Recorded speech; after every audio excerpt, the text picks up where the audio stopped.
Well, I'm back from my trip to Washington, D.C. and Florida from the last week. However, did you survive without me? And boy, do I have some dispatches to give to the British right. It seems the Trump administration is embroiled in fighting for its life regarding its immigration and deportations policy. I had a chat with some people working within the administration, and they gave me some anonymous insights into what's really going on within the Washington swamp. Plus, Steven Edginton's brand new documentary on the Yookay, Yookay, has ignited a conversation yet again on X and in broader print discourse about what makes an Englishman, who can be British, what constitutes assimilation, and can anyone ever really assimilate?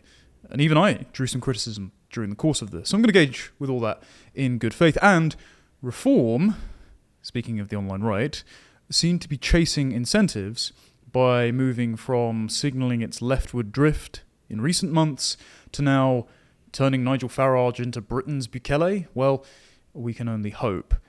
I'll believe the policies when I see them. All that and more this week back on Tomlinson Talks.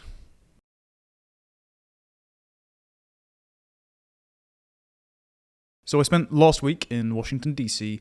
and in Florida, and I always enjoy seeing my friends over on Capitol Hill. And during my time there, I spent a few hours talking to some people working in the Trump administration, because of course, even though appointments are still rolling, our guys are on the inside now. The administration has taken great care to root out members of the permanent bureaucracy, the faceless deep state that sought to frustrate the Trump agenda for the first time that he was in office, and this time with a whopping electoral mandate from the majority of Americans. It's undeniable that what Trump intends to do, including the mass deportation of not just violent criminals that were let in under the Biden administration, but all potentially 30 million illegals currently residing in the United States, working, breaking the law, and also just taking tens of billions every year in taxpayer dollars, to remove them from the country. That was something that was very popular, particularly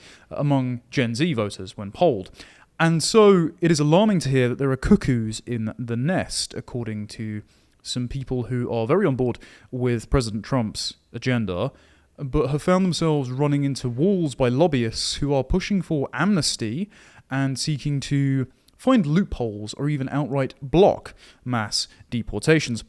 There was a Florida Republican Congresswoman called Maria Elvira Salazar and Texas Democrat Congresswoman Veronica Escobar who co-sponsored a bipartisan, uniparty, bill called the Dignity Act, which is just amnesty for illegal immigrants working on farms and in the service industry, and even creates a greater wiggle room for some criminals. Now, the reason that amnesty should never be an option is, one, California was turned into a permanent blue state when Ronald Reagan, much celebrated president for fighting and winning the Cold War on the Republican side of the aisle, granted amnesty to thousands of illegal Hispanics who then, through a process of family reunification, chain migration, brought in lots more of their illegal family members, had this massive build-up again of illegal migrants awaiting another amnesty, and all of those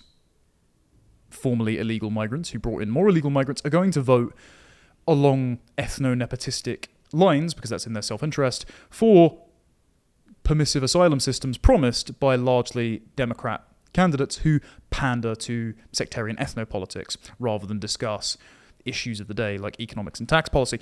And so California flipped permanently blue.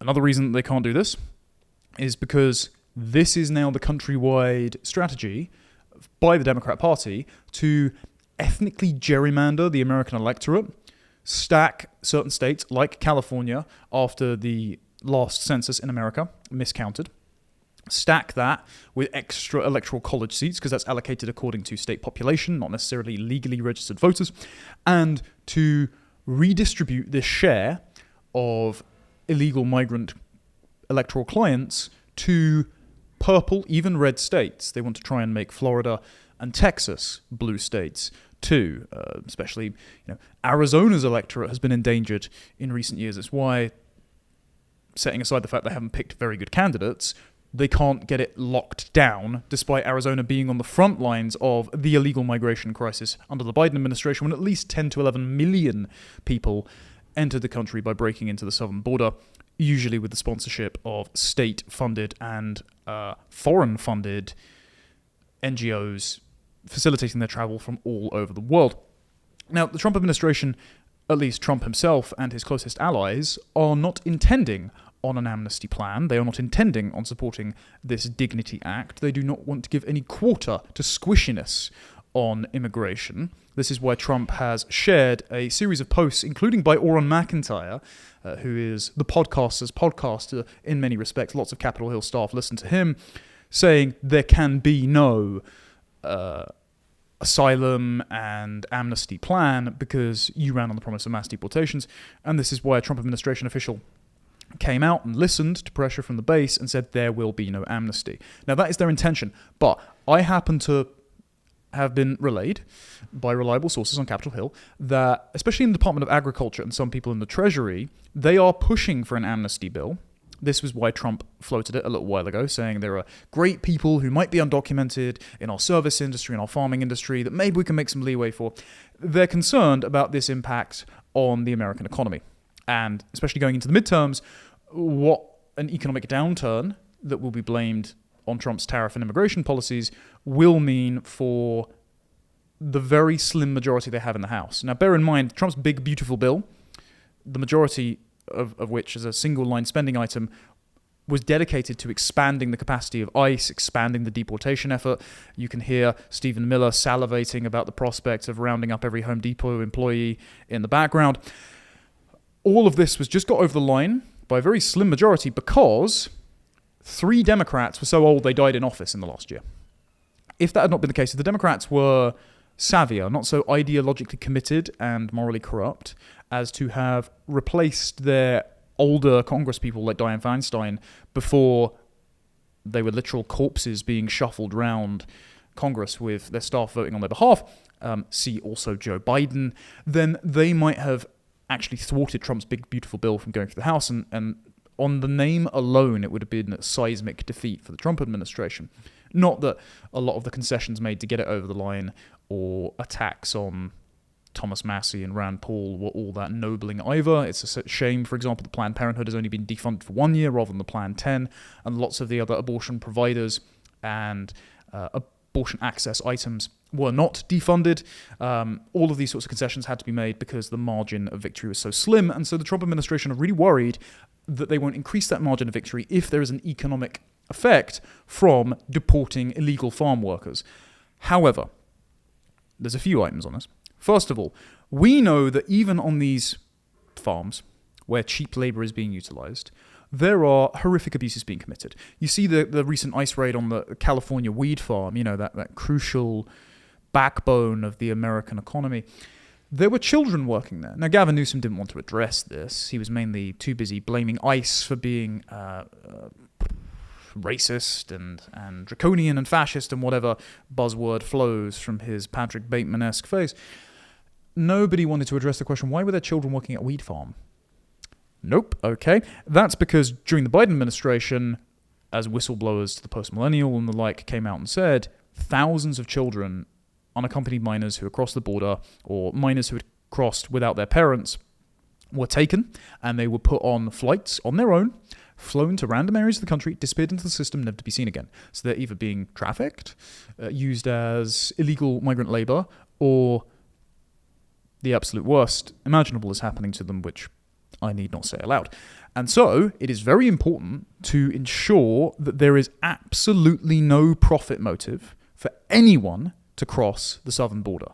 Not least of all because it undermines and undercuts American workers. It means that you don't have the bargaining power as an American worker, especially in the age of automation and artificial intelligence, to demand that you be paid a decent wage in the age where successive governments have spent recklessly and inflated all of your savings to being pennies. If you have access to the entire world as a labor supply, then the American workers' bargaining power means absolutely nothing. Not only that, but this trade having an economic reason to continue means that thousands, possibly millions, of vulnerable children in South America and across the globe, because this is now a global trafficking network, are vulnerable to predation. And so it is a matter of the utmost importance that no amnesty deal gets done.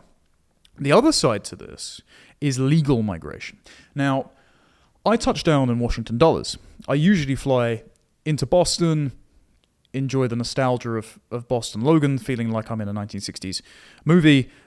My plane gets delayed, happens every time, and then connects to DC Reagan internally because it's much closer to the capital and where all my friends are. But instead, I flew into the headquarters of the Feds, which is Washington Dulles. Thank you very much to Timcast for flying me out. You can actually watch my reappearance on Timcast, linked down in the description. Seems it had a positive response.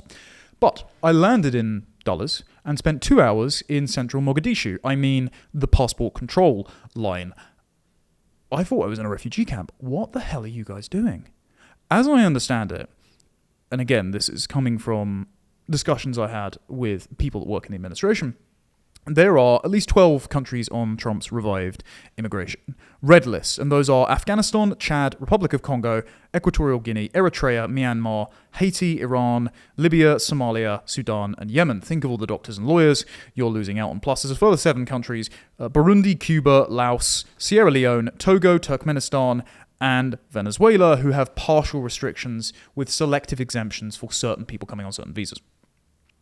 As I understand it, other countries have been eyed for being placed on the immigration red list, the travel ban list. And they should well, because at DC Dulles, it felt like I was wandering through a Middle Eastern bazaar. There was a procession of people in wheelchairs getting special assistance to go through the barriers. Every single one of them was in a hijab. Guys, do you not think that people are custodians of a culture and sort of ambassadors of a civilization and will recreate their civilization in your country? This is the sort of delusion of the liberal secular reading of the American founding. They think that religion is something that can be compartmentalized to the private sphere, and that public presentations of one's sincerely and deeply held convictions amount to exotic food and a funny looking costume that I wouldn't wear, but you do you, bro. Not the case. It turns out lots of religions and lots of foreign peoples, it rests like a dead hand on their conscience. It has a lot more meaning to show solidarity to one's ethnic and religious in-group, and religion and politics are not separate. There is no separation of powers. There is no secular public and religious private space. There is just an imperialistic desire to recreate the conditions of one's own country, or the hypothetical utopia that one's holy books, Quran and Hadiths, have promised to bring into fruition in your country. And that will absolutely happen if you continue this high volume of legal migration. Now, bear in mind, America has the same level of legal migration that the UK does. So we have 1 million every year, but we're the size of New York State. So it's much more pronounced here. So take it as a warning from a Brit, and I know lots of Americans are amenable to this because they see England falling like the motherland falling, and they feel a great sorrow that all of our history and accomplishments and heritage and architecture and people have been so badly mistreated by our treacherous governments and mercantile new arrivals who hate us, and now jihadists number in the thousands, even millions in this country. Take it from Brit.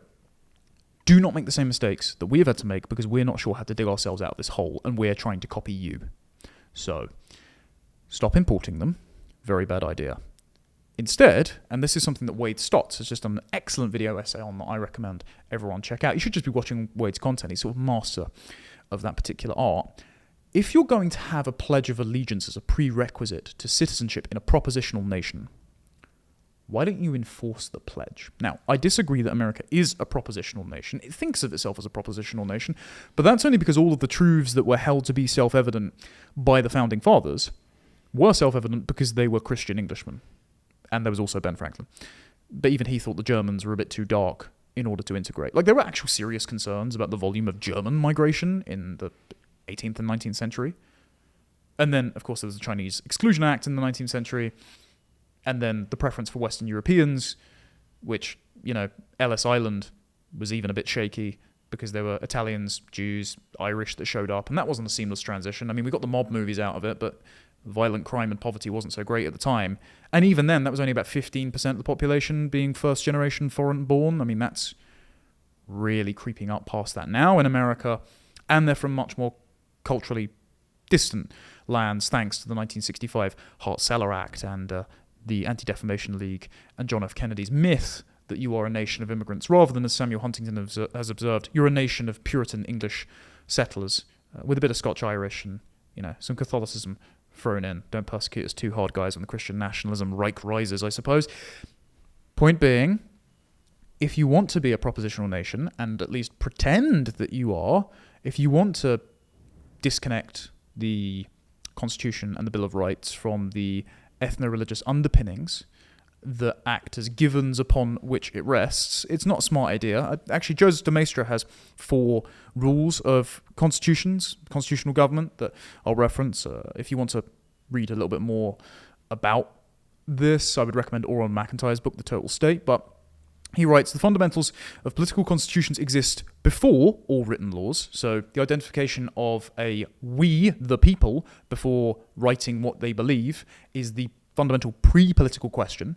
Identifying the demos for whom the democracy enacts the will of is important. Number 2, that a constitutional law is and can only be the development or sanction of a pre-existent and unwritten right.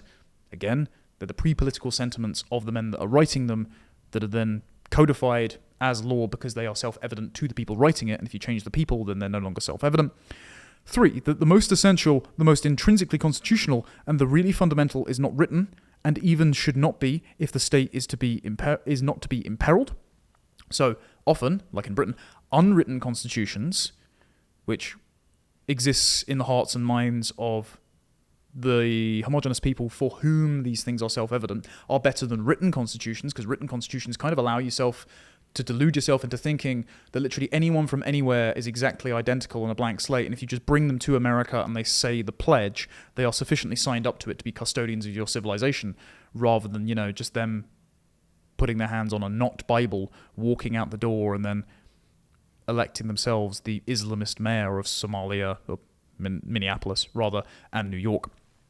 Because that's what's actually happening. And number 4, that the weakness and fragility of a constitution is in direct relationship to the number of written constitutional articles. So the more the law expands to replace the thick bonds of civic society that Alexis de Tocqueville observed when touring America, that he saw as the moral substrate that made America so peaceful and prosperous, and despite its vast landscape, a kind of spontaneous, high-trust order, capable of self-governance. All these things written in Christopher Caldwell's very good book, Revolt of the Elites, by the way. All observed as the sort of substitution of the old American order with the new multicultural managerial class democracy. If all of those things are thrown out because you change your population, you don't get to have a country or a constitution anymore. So, even if you're going to pretend that all of those things are disconnected from the homogeneous faith and heritage of the founders, even if they are just words on a bit of paper, at least enforce the words. This is Wade Stott's point. If someone says, they recite the Pledge of Allegiance, and they say, I'm committed to defending America against foreign enemies, I renounce all foreign loyalties, etc., and then they, run for mayor of New York while vowing to tax white people to redistribute money to black people, and have previously praised Hamas and whose staffers have supported global intifada, I might think they committed fraud on their naturalization forms. I might think that they didn't actually mean the pledge, and so you could strip them of their citizenship. That's something the Department of Justice are exploring.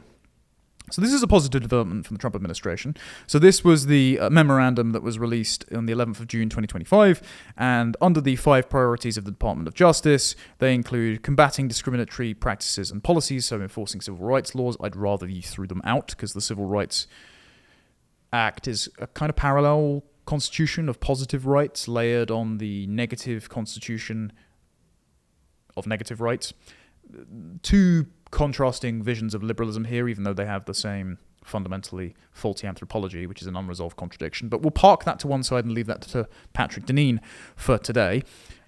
I think it's wise to jettison the Civil Rights Act, and I've heard rumblings that the Department of Justice Community Relations Service being defunded and shut down is an early sign that parts of this will at least be repealed piecemeal.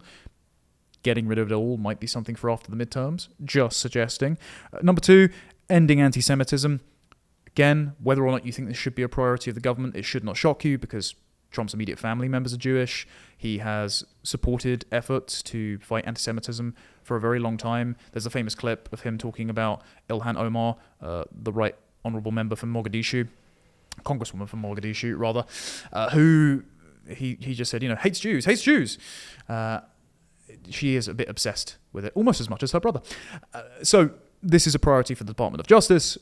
There was that very censorious bill that was proposed last year that would have made citing gospel verses about the Pharisees and Jews at the time of Christ and being involved in his crucifixion either illegal or able to have you be cancelled by civil rights provisions if you're in a university or workplace or something. That is ill-advised. However, this is a priority for the Department of Justice, and I'm mentioning it at length because I'll come back to it in a second. Protecting women and children, very good. Again, why mass deportations need to happen. Ending sanctuary jurisdictions, so preventing cities from becoming and states from becoming sanctuary states and defying the right of the federal government to ensure national security and border policy is upheld. I mean, every single legal immigrant is breaking the law. If you want to enforce the law, you have to get rid of every single legal immigrant. It doesn't matter how interpersonally nice they might be. They've broken the law. They need to go. Every last one. And the final one, which is why I'm mentioning this, is prioritizing denaturalisation. Now, I'm just going to read this out. The Department of Justice may institute civil proceedings to revoke a person's United States citizenship if an individual either illegally procured naturalization or procured naturalization by concealment of a material fact or by willful misrepresentation. The benefits of civil denaturalization include the government's ability to revoke the citizenship of individuals who engaged in the commission of war crimes, extrajudicial killings, or other serious human rights abuses, to remove naturalized criminals, gang members, or indeed any individuals convicted of crimes who pose an ongoing threat to the United States, and to prevent convicted terrorists from returning to the US soil or traveling internationally on a US passport. At a fundamental level, it also supports the overall integrity of the naturalization program by ensuring that those who unlawfully procured citizenship, including those who obtained it through fraud or concealment of material information, do not maintain the benefits of the unlawful procurement. Basically, it restores value to citizenship by ensuring that the people that were granted citizenship, I think 8 million in the last decade, get a handle on that, guys, that those people who have procured it under either fraudulent or insincere means, like not meaning the pledge, can have it repealed and they can be deported too, as Tom Homan famously said.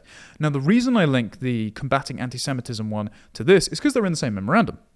And it says in there that they may use civil proceedings to do this. So statutes that mean you might violate the Civil Rights Act, for example, they might bring that as a charge against you. And I think that would be...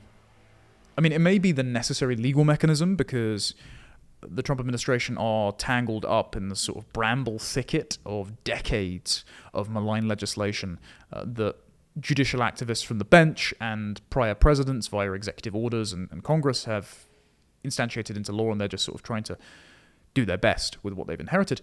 But I think it would be a mistake to use the justification of, for example, anti-Semitism as the reason to strip naturalized citizens, new immigrants, of their citizenship.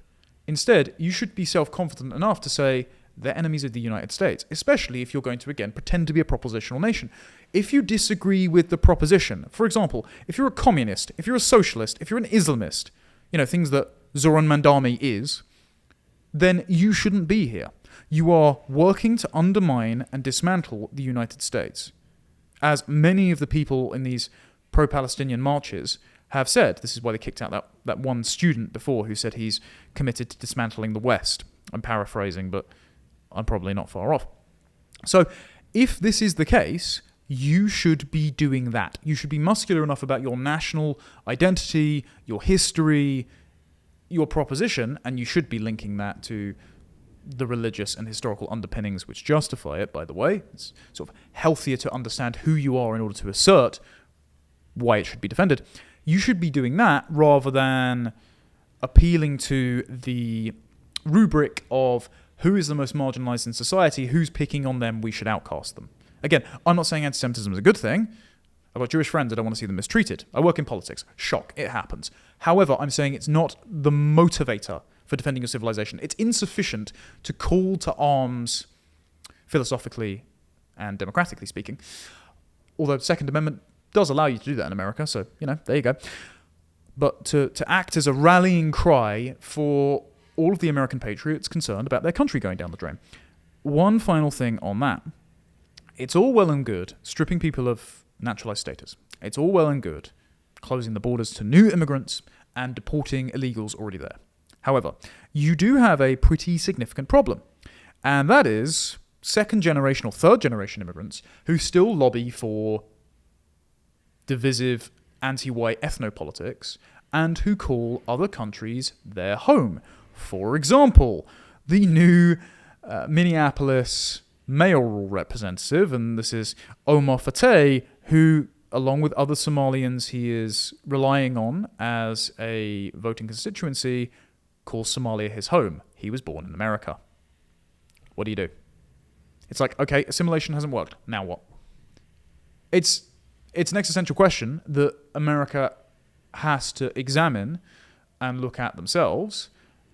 And it is a pure fact that if you keep demographically subsidizing these Islamic enclaves in Dearborn, Michigan, or Minneapolis, Little Mogadishu as they call it, or increasingly in Texas where they want to build a mega mosque now and a self-governing community, then you're going to give rise to democratically elected candidates who run on purely ethnic and Islamic sectarian tickets. And because heritage Americans vote along individualistic issue-based self-interest lines, they can't beat that clannish client politics. So you need to address the net inflow of that clannish clientele group from more countries than the one you currently have on the list. And this is a problem, again, told to me by someone working in the administration, the worry about expanding the list is kicking off conflicts overseas. For example, and this is a lesson for Britain, will our based world government, should they come into being in 2029, have the cojones to say no more immigration from India or Pakistan? Because the worry is that, one, existing Indian and Pakistani diasporas will start fighting in the streets, as was the concern when it looked like India and Pakistan were going to escalate into a hot war a few months ago. But also, would that then ignite, because the economies of the US or the UK are so intertwined with these countries, would that then ignite conflict between those countries over there, which could escalate to nuclear exchange because, well, given the rates of cousin marriage in those countries, impulse control isn't their strong point. This is a worry that visa restrictions and immigration prohibitions will impact diplomatic relations by the Trump administration, and this is hamstringing their ability to close the borders. Legal migration should be as much a priority as illegal migration, but international relations concerns is preventing them from enacting the agenda that a majority of the base want. So it's not just internal lobbying by the likes of formerly Elon Musk and Vivek Ramaswamy over increasing H-1B visas to India because they watched Saved by the Bell once, or lobbying by the Department of Agriculture who want cheap foreign slave labor to continue picking their crops in the fields. I thought that debate was settled a few hundred years ago, but there you go. Or judicial activists who are blocking Trump's attempt to repeal birthright citizenship, which, you know, after Ketanji Brown Jackson was chewed out by Amy Coney Barrett for seemingly allowing her clerks to write her decision using ChatGPT, and the Supreme Court ruled that judges can't just intervene and defy executive orders by the president, especially like state level or district court judges. It's not just all of those things that are interfering with it. It is the administration themselves feeling cautious, concerned, that their actions as the global hegemon will kickstart conflicts in their ostensible vassal states. And this is a real concern because, as Trump has been very frustrated, playing daycare in the Middle East for nations that have not gotten on for thousands of years have been a real distraction from domestic concerns on the economy and on immigration. I'm not saying they haven't got things done. You know, Stephen Miller has undoubtedly dedicated a lot of attention after it was seen publicly that deportations weren't good enough to going around and targeting Home Depots, for example. I'm not saying that they're doing a bad job. I'm saying that if they had more resources, time, and attention that wasn't spent on foreign policy concerns, because loads of nations can't play nice, then they would be getting more done. And I'm worried that the foreign policy concerns themselves are preventing movement on the immigration front. So these are all lessons that we in the UK need to learn, and these are things that American commentators should be addressing about their own country. And I say this for two reasons. One, because I love America and I want to see it succeed. Like, I love visiting there. It was my wife's first time in Washington, D.C., and just going around all the museums and meeting our friends, and fantastic memories. It's a wonderful country. Crazy. I mean, we got yelled at as we were walking out of Capitol Hill Starbucks by two NPCs who were on the sidewalk, as you say, screeching and filming, "Here come the white nationalists, here come the Nazis, here come the neoconservatives, here come the Christian nationalists." And I just thought they watched my show. You know, it turns out I wasn't recognized. They were protesting outside of a church. They hadn't really expected my English accent to come out when I asked them what was going on. And then when I said, "Do you normally just yell at strangers in the street?" Because we're not going in there. We were going to St. Joseph's on Capitol Hill, where we got a lecture on how the Good Samaritan means you have to accept infinity immigrants. It's apparently their right to seek economic opportunities in foreign lands, and wealthier nations have the obligation to admit them. And also they did a bidding prayer for the 1,300 traitors who lost their job at the State Department and left up posters saying, "Remember those left behind are fighting fascism." So it wasn't the greatest service. But anyway, these Capitol Hill protesters said, well, you look like you're going in, but maybe because you're tourists we'll give you a free pass.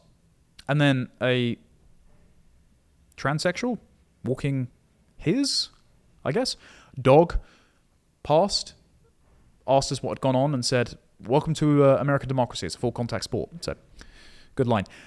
Anyway, we love America, and I want to see it succeed. But also, purely selfishly, if America does a thing, like if America gets ill, the world catches a cold.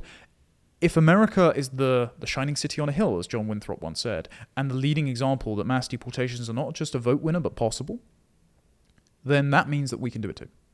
And it means that we can even bring over American officials to tell us how to do it. So, get a handle on your country so I can get a handle on mine.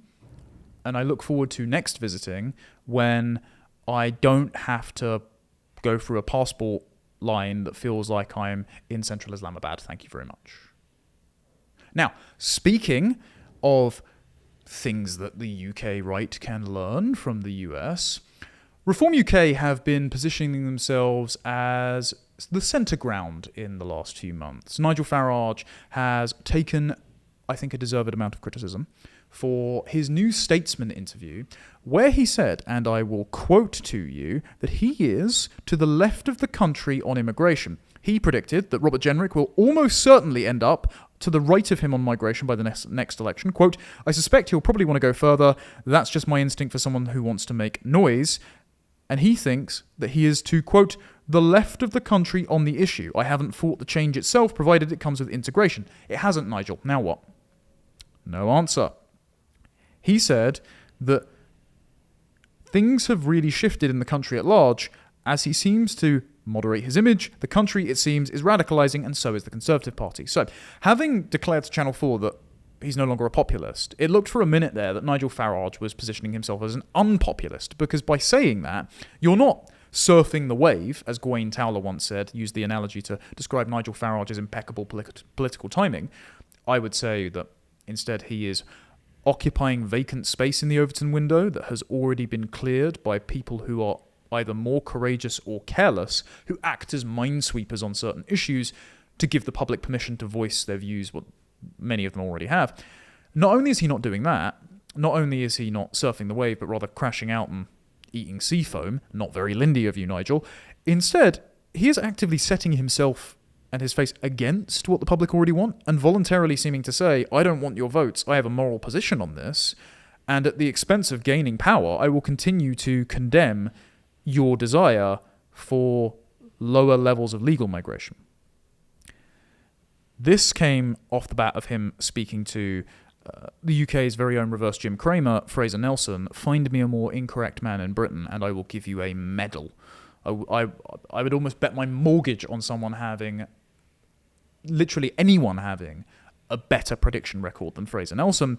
Fraser Nelson had spoken to Farage, and Farage then gave an interview to The Times where he had basically said, anyone to the right of me is comparable to fascism. He had said, I'm not in Andrew Tate's camp, neither am I, by the way. He's a pimp turned imam. I would have him imprisoned. And he says, but I see why he's doing well.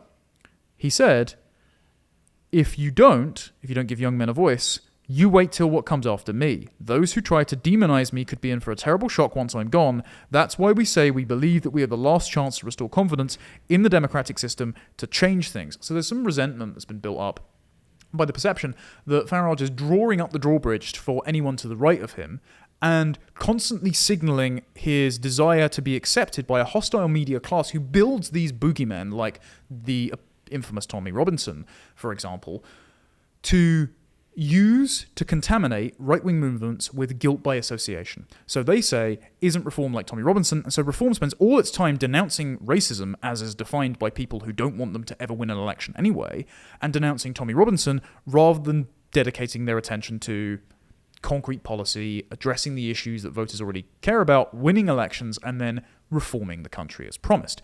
This has been the concern for the last few weeks. This is the concern when, for example, Nigel Farage positions himself as the great inquisitor against the far right when he says, I've done more than anyone to defeat the far right in this country. Given far right has become Keir Starmer's buzzword for the white British host majority who are concerned about immigration, reform's key voter base, it's not good to keep using that messaging. Fortunately, this is the preface. Fortunately, I hear from reliable sources that thanks to internal power struggles at reform, thanks to people wanting to bend the ear of the king at court, more sage advice is being given. And in the last couple of weeks, Farage himself has put forward much more restrictionist, muscular immigration and criminal justice policies, going so far to compare himself to Nayib Bukele and request that not just foreign criminals be deported, every single foreign criminal in Britain's prisons be deported. I think there's about 11,000 from the most recent statistics. But that we will take our worst offenders and send them to El Salvador in an exchange deal. So we will take,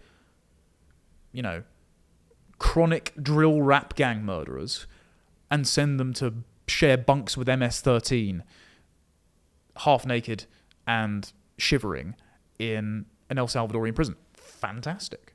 Love that idea. Brilliant. He also said that if you have committed more than 3 serious crimes, you'll get automatic life in prison. Great idea. Love it. Scrap all the DEI requirements. Scrap all of the non-crime hate incidents. Scrap tweet policing and go back to street policing. Ensure that there are more stringent fitness standards for frontline officers so you don't get nice, some well-meaning, but some busybody-ish moralizing, unfit police women trying to rugby tackle 6-foot muscular gang members who have just nicked someone's watch on the tube. It's not going to happen. Instead, go back to, especially former army officers, going straight into the police and being up to the task of taking down violent criminals rather than sitting behind their desk with some digestives and putting me on a watch list. All of those things are very good, as is Farage's Mail Online piece from about 2 weeks ago, which said now that Reform is a net negative migration party, not net zero, so no longer one in, one out. Zia Yusuf confirmed this on X in response to Mike Jones, who's an excellent advocate for migration restriction. They are now a net negative migration party, that they are now dedicated to deporting all illegal immigrants currently in the country, not just those that are coming after they are elected, but all of them that are currently in the country, which was previously denounced as an impossibility in Farage's interview with Steven Edginton, and then sort of soft-pedaled as an ambition in his conversation with Fraser Nelson, and that they're banning all foreign nationals from receiving benefits. excellent. We spend, 7 billion a year on universal credit for refugee households alone. Trying to get the full numbers for this is nigh on impossible because our state is both incompetent and opaque about the massive demographic, cultural, and economic experiment they've run on us without any democratic consent for decades now. All of these are encouraging signs. I want to see more concrete policy before I give the full carrot and stop beating them with the stick, because basically all political commentary and most journalism, if people are honest, is about carrot and stick application to one's own political side. Your enemies are never going to listen to you. Instead, you just have to, like with rhetorical minesweeping in the Overton window, create permission and encourage your political vehicle to take action that is necessary to saving the country and discouraging them when they seem to soften, when they seem to swim in the wake of Cthulhu and drift leftward. And so I am very happy to encourage these policies if they have some meat on the bone. I see one observation and one reason for concern here. The reason for concern is this. Personnel matters as much as policy. And at the moment, there are not as many competent people in reform as there once were.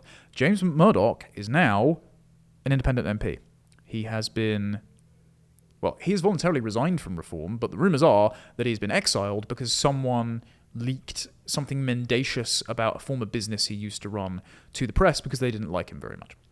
Rupert Lowe, of course, famously persecuted by Zia Yusuf, the former chairman, who is now back as the seemingly autonomous head of Doge UK and doing reforms media rounds, so he's still a big media presence for the party. They clearly view him as an asset, whereas I think to the contrary. Rupert Lowe was persecuted and could have been falsely imprisoned if the charge had stuck, which is, of course, ironic for Reform now modelling themselves as the party of law and order. So they need concrete policies and better personnel to actually make good on these promises and give themselves some lost credibility back. But the people currently in Reform are Richard Tice, Lee Anderson, Zia Yusuf, who again, neither I nor our Reform's own base big fans of, Sarah Pochin, who seems nice but unprepared and is again trying to regain some lost credibility from the deficit that she started in because as a former local mayor, she went to Pride events and hosted refugee welcome events for Afghans and Syrians, which also doesn't look great, alongside Richard Tice supporting bringing loads of Afghans in 2021 after this massive new Ministry of Defence scandal that found that thousands more Afghans were off the books imported into the UK, and it cost us at least 7 billion quid and counting, because most Afghans, lots of them, don't ever work, and they are the number one nationality for committing sex offences in this country. They commit sex offences at rates 22 times that of British nationals, so we've just been importing sex criminals as a matter of government policy. I'm listing all these people because the saving graces of Reform at the moment are a few people behind the scenes who I won't name, who I know were involved in this strengthening of policy, especially the Bukele reference. You know who you are, good job. But also people like, on the periphery, Matt Goodwin and James Orr, who have called out in recent weeks some of the softening by Reform and have been trying to provide substantive policy suggestions, which I think they should adopt. So if Matt Goodwin, for example, has called out the fact that Jake Berry, the former member of the Conservative Party who joined Reform UK, defected to save his own career recently. Why we should be celebrating this, I don't know. He's emblematic of how many years of Conservative treachery. Jake Berry, at least Matt Goodwin blames, leaked to the Daily Mail that Liz Truss and Suella Braverman would no longer be welcome in Reform. Zia Yusuf said that Suella Braverman, for some reason, should face prosecution for not breaking the super injunction on the Afghan scandal, even though she was bound by the Official Secrets Act, and so parliamentary privilege wouldn't have prevented her from being prosecuted under that, nor Robert Jenrick, which caused then Suella's husband Rail to then leave Reform UK, having famously defected from the Conservatives to Reform, and people thinking that Suella would follow suit eventually. She then appeared with Robert Jenrick at an event a few days after. So it's clear whose side of the bread Suella's is buttered. Anyway, I'm saying this because James Orr, Matt Goodwin, credible people, much more credible than the Conservative Lib Dem defectors that Reform has been taking recently, but they are outnumbered. And so Reform needs some better spokespeople, some solid policy, and it needs to pack its party full of people that if they really are conducting a Ming vase strategy to carry the brand delicately over the line at the next election, that at least the people holding said Ming vase believe in the reason for carrying it across the finish line and don't just drop it when you get there. Because this was the problem with the Conservative Party. Remember, David Cameron bragged about them being pale, male and stale, and so he had to change that in the image of Blair by doing all women and minority candidate shortlists, and then they packed the party full of people who, like James Cleverly, who's now getting a promotion in the reshuffle because he's a darling of the likes of William Hague, and the exact same people that think that we're in the age of migration and led the Tory party to its defeat. James Cleverly, who got up during the assisted dying debate and said we should focus on intersectionality. And, the MPs very nearly made him one of the last two candidates to be Conservative leader alongside Kemi Badenoch and Robert Jenrick. All of those people should be rejected. All of the people who are warning to the contrary should be embraced. And I'm not seeing that trend yet. When I do see that trend, I'll be encouraged. But the observation is that the trend I am seeing is that reform are finally catching up to those who were disparaged as the online right, Indian bots, the alt-right, because Rupert Lowe's new Restore Britain, headed up by my good friends Charlie Downs and now Harrison Pitt, they, as one of their earliest policies, set net negative migration. They set mass deportations. Rupert Lowe, in a debate with Ash Sarkar on the BBC, said that speaking English should be a necessity for you to be granted a visa to come to Britain.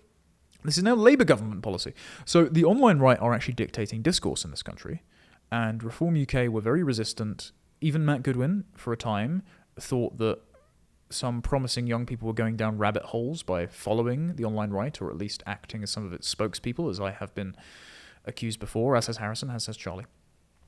And instead, they seem to have realised, no, there's now a permeable barrier between social media and real life because everyone knows at least one person who's terminally online. Because our phones are so fused to our hands, cyborgs that we are, that online discourse is indistinguishable from in-person discourse, and that the MPs are all addicted to Twitter anyway. And political carroting and sticking actually works. See the Trump administration responding to their base being upset about the apparent ditching of the Epstein files, or at least their mishandling by Pam Bondi, or the overtures made to possible amnesty deals. Politics is social media. Social media is real life. And the realization of this is now driving policy for all the major parties, but increasingly and encouragingly, since they're top of the polls, Reform UK. So the reason I wanted to make this is to provide some carrot rather than some stick, because I've provided some stick before as a critical friend. See the previous segment on my confusion expressed at the statements by Richard Tice and Nigel Farage and David Bull. Well, lads, well done. Encouraging stuff. I'd like to see more to actually build some credibility about delivering on these promises, but promises are a good start.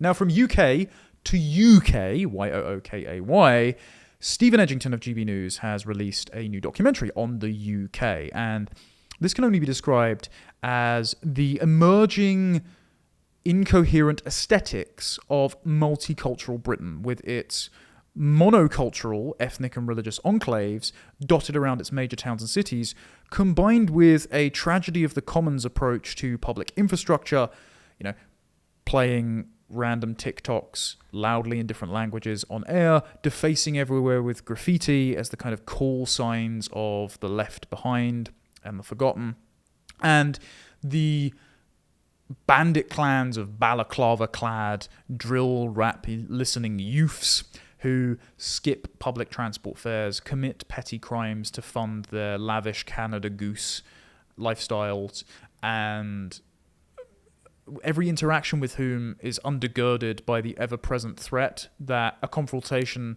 will escalate immediately into lethal violence because look at the knife crime statistics. This documentary has ignited a debate about who can and can't be British. And it has been an internal debate on the ostensible right. Now, the documentary itself features interviews with people from Brixton. On the more mendacious end of the spectrum is a second-generation black woman, I assume she's Caribbean heritage, who insists that Britain is irredeemably racist and can only pay penance in the forms of reparations for slavery, which I assume will go straight into her pocket. No conflict of interest there. It features interviews with new migrants who define British values as job opportunities and can barely speak English, and just treats the UK as an economic zone from which they extract remittances and then leave when it begins to resemble the countries that they fled in the first place. It features interviews with a pensioner who's lived in the area of London all her life and is quite afraid to say that she no longer feels like she's welcome in her own home, that the world on her doorstep has changed at a dizzying rate without her ever asking for it. But most prominently, it featured an interview with a friendly young black chap who, after the interview aired, a person claiming to be his brother has come out and said, he's autistic, you're picking on him, you're just trying to bully black people. This isn't the case. What the interview contains, as you'll see in the clip, is Steven Edginton asking him, what does it mean to you to be British? Why do you love living in Britain? What do you think British values are? What do you think of these British heroes? And he lists people like Alfred the Great and Winston Churchill and Lord Nelson. Or Lord Wellington, rather, not Lord Nelson. And this chap responds with, well, I love Stockwell and I love Brixton, so areas of London where the host majority and their culture are not present. So the UKified areas is where he feels most at home, and it's because it's all he's ever known. I mean, he was born in late 1997 after Tony Blair came to power, and like me, he's only ever known the UK rather than Great Britain that preceded before it. And he asked if British values are something to do with the cost of living, and seemed to filibuster and trip over himself because he didn't recognise the names of any of those historical figures. What does it mean to be British for you?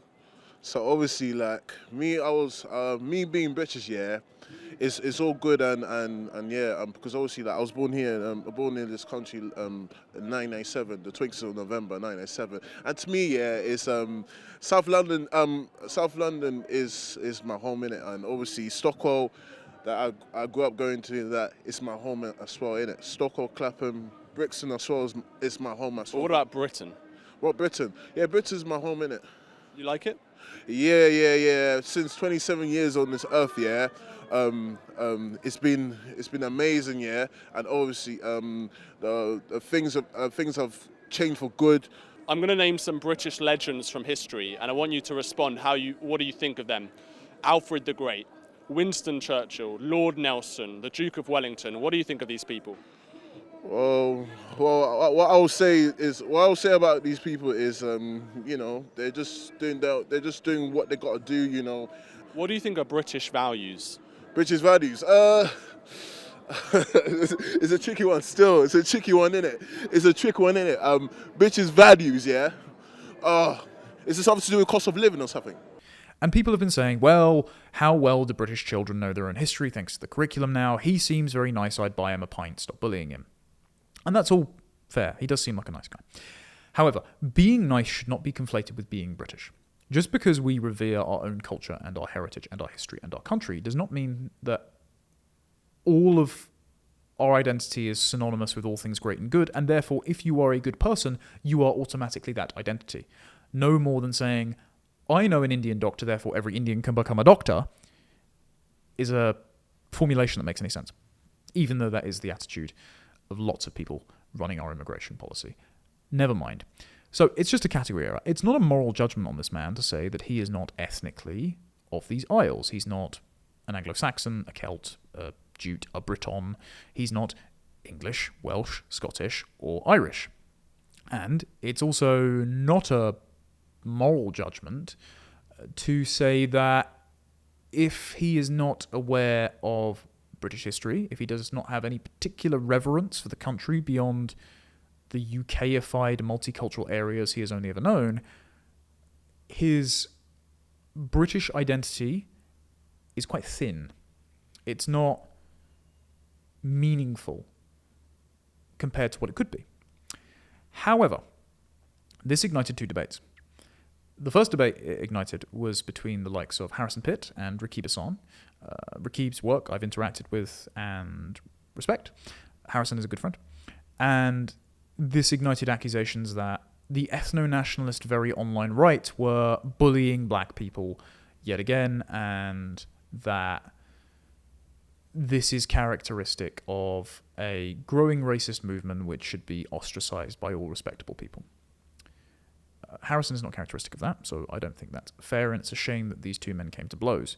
But the debate that it did ignite, that I was not necessarily surprised by, but that involved me, is my response to this clip was that he seems like a nice chap, but he's neither ethnically British nor is he English.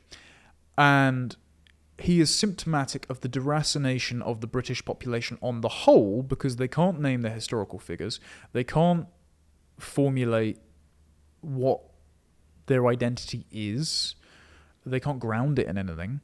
And largely the sons and daughters of immigrants have only ever known immigrant areas which are ravaged by UK aesthetics.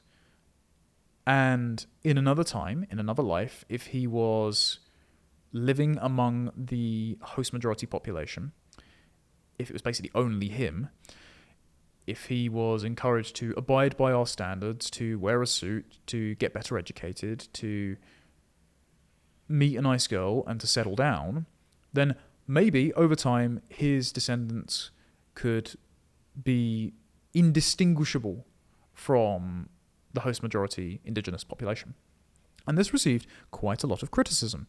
And look, some of this criticism I will disregard because, one, you can't establish the credibility of anyone who gives you criticism online, or praise online for that matter. So don't get too invested in the comments or the feedback. This is why I actually have all notifications off except for people that I follow.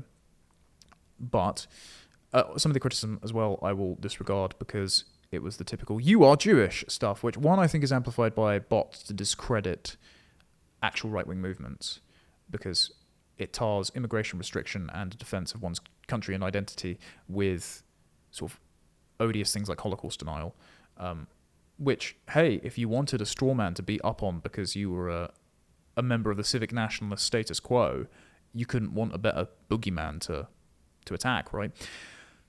But, and also, I'm not Jewish and I don't really have a dog in the fight regarding the American debate about Israel. It's just not really a big thing over in the UK, so I think it's a big distraction. Anyway, but some of this criticism was substantive because it came from a position of being very pessimistic about the prospect of anyone being able to integrate. And I want to engage with that in good faith. I've written a lengthy Substack piece on that you can read, but I want to engage with it in good faith because there are reasons to be pessimistic. Whether it's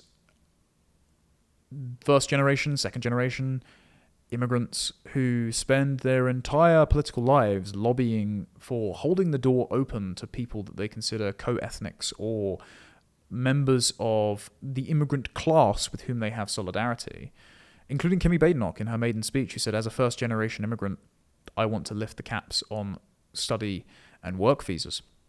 So actually lobbying for what eventually became the Boris wave because she felt some solidarity with other immigrants. Whether it's the half-English sons and daughters of immigrants, like the lead lyricist of Bob Vylan, who we discussed before, who gloats about dispossessing the gammon white British of their own country, even though by heritage it should be his country too. There are reasons to be pessimistic about the prospect of even the very high bar of belonging to our national family, to marrying into our tribe, as people used to change from tribes, usually via marriage. Recommend reading Larry Siedentop's Inventing the Individual on this particular point. There is reason to be pessimistic about not just the prospect of integrating lots of new arrivals at scale when they are culturally distant from us through sufficient civics programs. This was my criticism of the sort of Michaela School approach to integration, and we've got a debate being scheduled coming up on that soon with some interesting people. It's in the works. But it also makes us pessimistic about the prospect of the sons and daughters of immigrants identifying with their British by heritage parents' culture, because theoretically they should be calling it their own.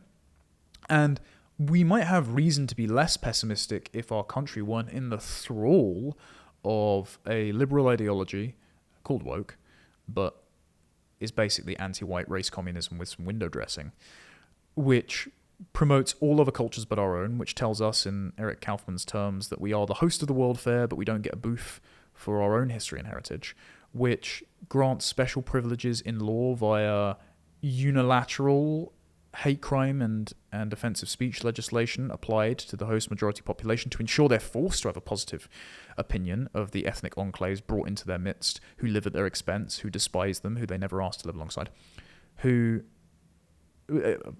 benefit from anti-racist policing mechanisms, which just means that violent criminals get off largely scot-free if their skin is a darker shade. All of these things build that kind of environment which makes good and friendly relations between peoples impossible. And that should actually be the core understanding of integration or assimilation. We'll separate out the two. Integration just means you abide by our laws, you have reverence for our country, our culture, our faith. This is what being a citizen originally meant in the ancient world. You adopted the religion of the people, the city-state. To be an idiot was to be without the identity of citizenship, was to be without the religion, was to be dispossessed of your own country and identity. So there's a difference between integration. It should not be an identity that is thinned out, as Tim Stanley once said in The Telegraph, to something as simple as paying taxes and avoiding murder, and a lot of new arrivals and their children seem to be failing that standard. But also, assimilation then means becoming an indistinguishable part of the whole, which does not conceive of yourself as belonging to a separate group.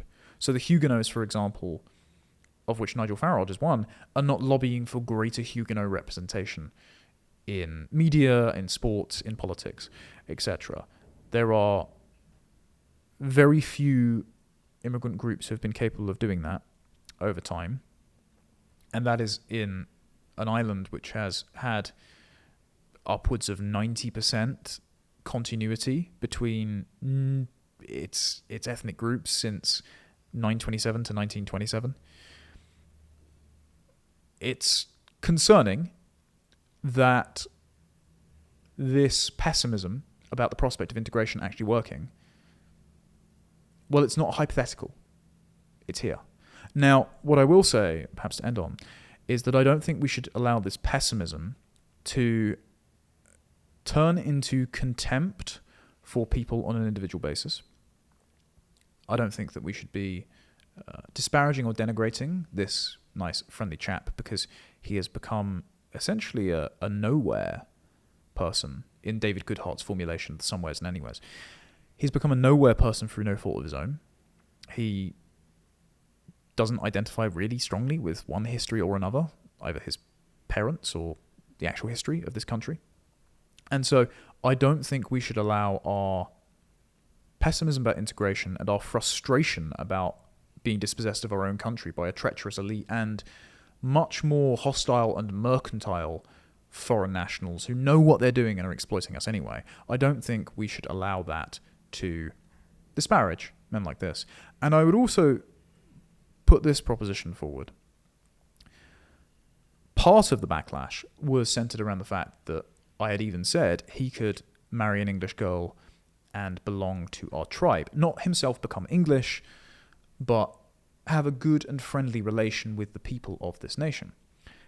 And it was treated that as a moral outrage that even one person from a foreign land or with a dark skin shade could do that. Now, I'm not making moral judgments about inter-ethnic relationships. I'm merely saying that it does happen. How will the hardest-edged ethno-nationalist arguments account for this. It could well be that these mischievous anons are just sort of pushing the Overton window, making the big ask, so to speak, and by saying, oh, we'll deport everyone who's been here since 1945 and the ones we like get extra legroom, are kind of joking around a bit, and they know that they're being the furthest possible fringe in order to expand the room in which immigration restrictionist arguments could be made.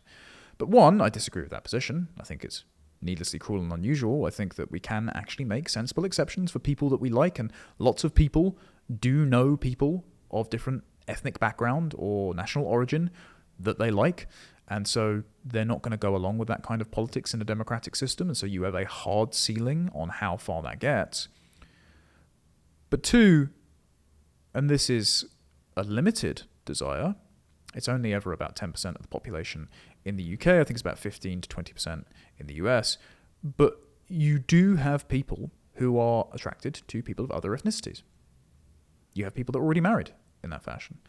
The rate of inter-ethnic unmarried cohabitation is higher than inter-ethnic marriages because, by and large, people are attracted to people that look more like them. But these people do exist. So how are you going to account for that? This is a strategic point I'm making here. Well, there's two strategic points. The first is, how are you going to account for that? If you just say, well, we're going to annul all the marriages and deport people, you're not going to get anywhere. Just being frank, your political movement is not going to go very far. And your arguments make sense when they accord with reality. And the reality is, there are people, even if it's just single or low double digits, from foreign extraction, who are nice, who are neighbourly, who members of our nation would take in as adoptive family members, or sons or daughter-in-laws, wives or husbands, who have happy lives here and who are genuinely grateful for and love this country. So if you say literally everyone, and you mean literally everyone, and I'm not trying to strawman people here, there are people, an increasing number of people, seemingly, that make this case on social media. How do you account for that? You're going to have to answer these questions if you want to make a political movement and if you want to set policy. The other point I'll make, and I'll finish on this is a point that Carl Benjamin made in the recent debate with Mehdi Hassan and 20 far-right conservatives on Jubilee. Don't inhabit the enemy's frame of view. Don't live up to the gauche stereotypes that the untenable narratives of you're British if you say you are, there's no such thing as ethnicity, national identity doesn't matter, everyone's a fungible consumer unit, civic nationalism. Don't live up to the antonym, the boogeyman that untenable argument sets up as a kind of, look over there, you don't want to be that guy, so you have to adopt our position that your identity is entirely plastic, and literally anyone who walks through the passport gates of Heathrow and Gatwick are as British as you. Don't inhabit the frame that they want you to inhabit, which makes it easier for them to argue against you to the public.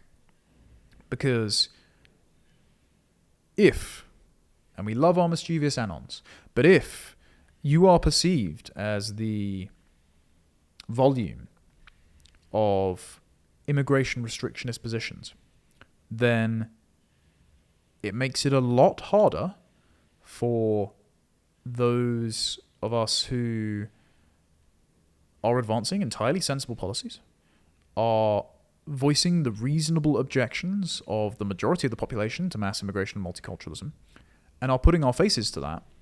It makes it a lot harder for us to do anything, because we will be held to an unfair standard of some online LARPer who is saying Hitler did nothing wrong.